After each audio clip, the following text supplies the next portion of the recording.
भक्त पुकारे नारायण दे दो मोक्ष का दान, पावन मोक्षदा एकादशी आई हरे सभी संताप। गंगा जैसी पावन कथा शुद्ध करे हर मन, व्रत करे जो श्रद्धा भरे पाए परम गति धन। हरे कृष्णा। आप सभी को मोक्षदा एकादशी और गीता जयंती की हार्दिक शुभकामनाएं। मोक्षदा एकादशी की पावन तिथि वो अवसर है जब मनुष्य अपने समस्त पापों से मुक्ति पाकर मोक्ष का अधिकारी बनता है। ये व्रत भगवान श्री हरि विष्णु की कृपा प्राप्ति का अनमोल साधन है।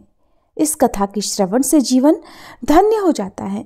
तो आइए श्रद्धालुओं, श्रद्धा और भक्ति के साथ मोक्षदा एकादशी की कथा का शुभारंभ करते हैं। एक बार धर्मराज युधिष्ठिर भगवान श्री कृष्ण से बोले, हे देव देवेश्वर, मैं जानना चाहता हूँ कि मार्गशीर्ष मास के शुक्ल पक्ष में जो एकादशी होती है उसका क्या नाम है, कौन सी विधि है और उसमें किस देवता का पूजन किया जाता है। हे कृष्ण, ये सब यथार्थ रूप से बताइए। तब श्री कृष्ण ने कहा, राजन, मार्गशीर्ष मास के कृष्ण पक्ष में उत्पन्ना नाम की एकादशी होती है, जिसका वर्णन मैंने तुम्हारे समक्ष कर दिया है। अब शुक्ल पक्ष की एकादशी का भी वर्णन करूंगा, जिसके श्रवण मात्र से वाजपेय यज्ञ का फल मिलता है। उसका नाम है मोक्षदा एकादशी, जो सब पापों का अपहरण करने वाली है। राजन, उस दिन यत्न पूर्वक तुलसी की मंजरी और धूप दीप आदि से भगवान दामोदर का पूजन करना चाहिए। पूर्वोक्त विधि से ही दशमी और एकादशी के नियम का पालन करना उचित है। मोक्षदा एकादशी बड़े बड़े पातकों का नाश करने वाली है। उस दिन रात्रि में मेरी प्रसन्नता के लिए नृत्य, गीत और स्तुति के द्वारा जागरण करना चाहिए। जिसके पितर पापवश नीच योनि में पड़े हों, वे इसका पुण्य दान करने से मोक्ष को प्राप्त होते हैं, इसमें तनिक भी संदेह नहीं है। पूर्व समय की बात है, वैष्णवों से विभूषित परम रमणीय चंपक नगर में वैखानस नामक राजा रहा करते थे। वे अपनी प्रजा का पुत्र की तरह पालन करते थे।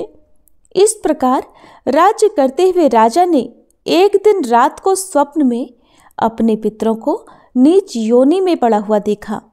उन सबको इस अवस्था में देखकर राजा के मन में बड़ा विस्मय हुआ और प्रातःकाल ब्राह्मणों से उन्होंने उस स्वप्न का सारा हाल कह सुनाया।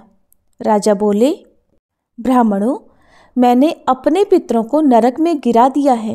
वे बारंबार रोते हुए मुझसे कह रहे थे कि तुम हमारे तनुज हो, इसलिए इस नरक समुद्र से हम सब का उद्धार करो।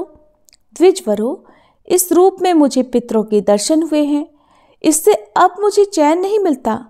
क्या करूं, कहाँ जाऊं? मेरा हृदय रुंधा जा रहा है। द्विजोत्तमो, वह व्रत, वह तप और वह योग जिससे मेरे पूर्वज तत्काल नरक से मुक्ति पा जाएं, बताने की कृपा करें।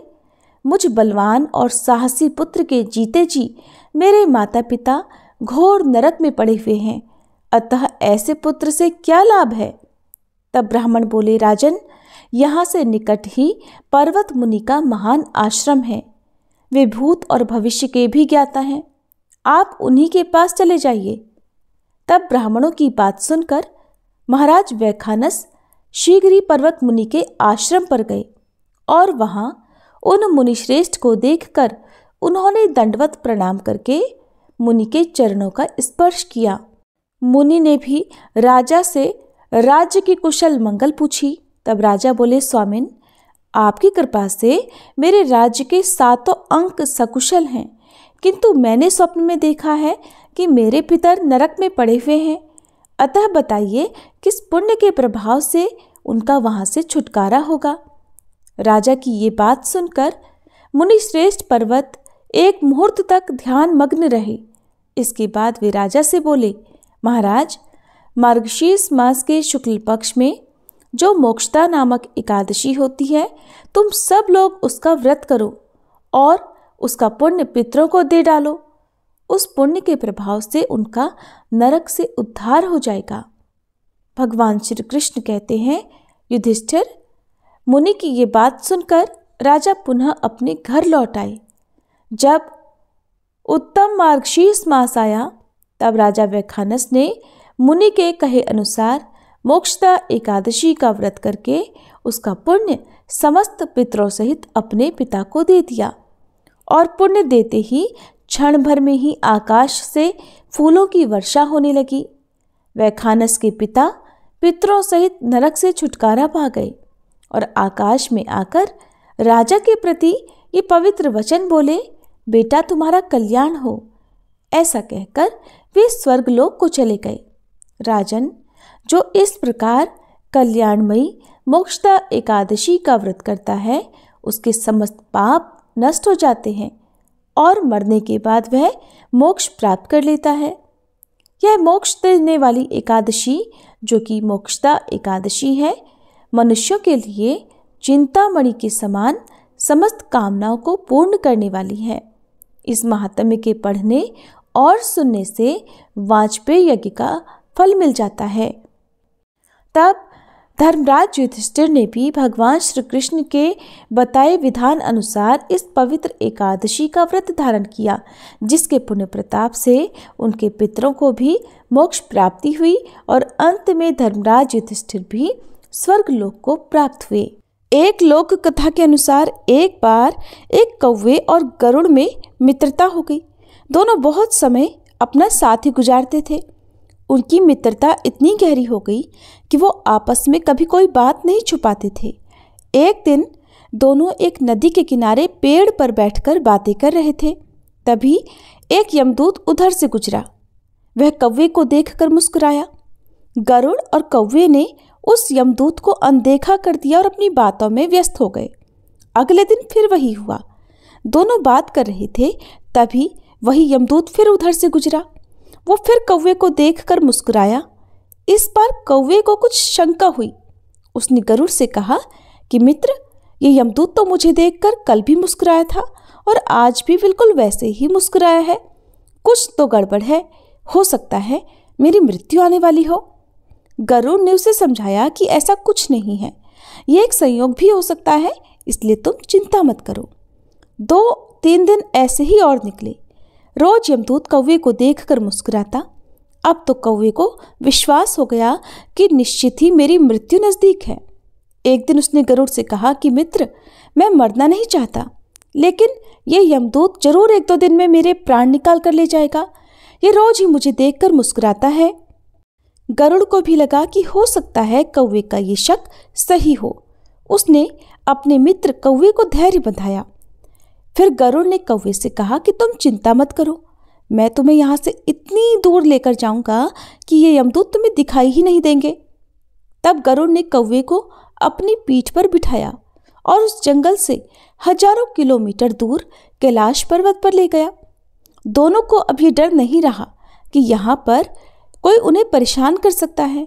लेकिन जैसे ही वे कैलाश पर्वत पर पहुंचकर एक गुफा तक पहुंचे, वहां पर वह यमदूत पहले से उपस्थित था। उसने कौवे को देखकर उस पर पाश फेंककर उसके प्राण निकाल लिए। गरुड़ देखता ही रह गया। तब उसने यमदूत से पूछा कि तुमने इसे क्यों मारा? यमदूत ने कहा कि इसकी मृत्यु इसी समय लिखी थी, इसीलिए मैंने इसके प्राण हर लिए हैं। गरुड़ ने पूछा, तो फिर तुम इसे देखकर जंगल में मुस्कुराते क्यों थे? इसे मारना था तो वहीं पर मार देते।